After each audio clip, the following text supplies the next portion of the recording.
धामनगर अबकारी विभाग पक्षरु देवहुडी आनंदपुर कंटापारी नुआपड़ा और बारिकपुर आदि अंचल चढ़ाऊ कर चोरा देशी और विदेशी मद सह 5 जन को गिरफ करा जायछि।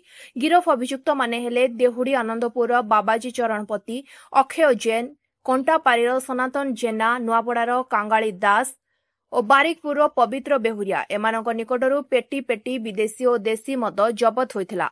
एहासह डिफ्रिजरू बियर मध्य जबत होइथिला, किंतु अबकारी विभाग कोर्ट को फरवार्ड बेले 62 लिटर मद जबत होइथिबा दर्शाइछन्ति। तासह देशी मद तैयारी रे व्यवहृत 2टी हांडी जबत होइथा बेले अबकारी अधिकारी अभिलाष पाल सूचना दैछन्ति, जहाँकि अबकारी विभाग पक्षरु अधिक धरी कोर्ट को कम देखाउछन्ति। एणु अल्प दिन रे अभियुक्त माने बाहर को बाहरी पुणी मद बेपार लागि पड़ुछन्ति। तेबे धामनगर ब्लॉक विभिन्न स्थान रे घरे घरे चोरा मदर कारोबार चालुछि।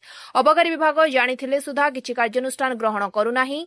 धामनगर अबकारी विभाग कार्यालय निकट पेट्रोल पंप बा जयनगर छकरे थिबा पान दुकान रे बार भली लोके खुलम खुला पिउछन्ति। थाना पछपाख मुलणा साही रे भी समान भावे बार भली बिक्री होछि। सेहीपरि भगवानपुर, कल्याणी और गढ़ियाल पंचायत झारिडिया ग्राम रे घरे घरे बार खोला जाइछि। हेले अबकारी विभाग जानिथिले सुधा अजणा परि रहुछन्ति। ए दिगरे विभागीय उच्च अधिकारी दृष्टि देबाकू विभिन्न महलरु दाबी होइछि। धामनगरु प्रदीप महापात्रଙ୍କ रिपोर्ट, स्वतंत्र ओडिशा लाइव।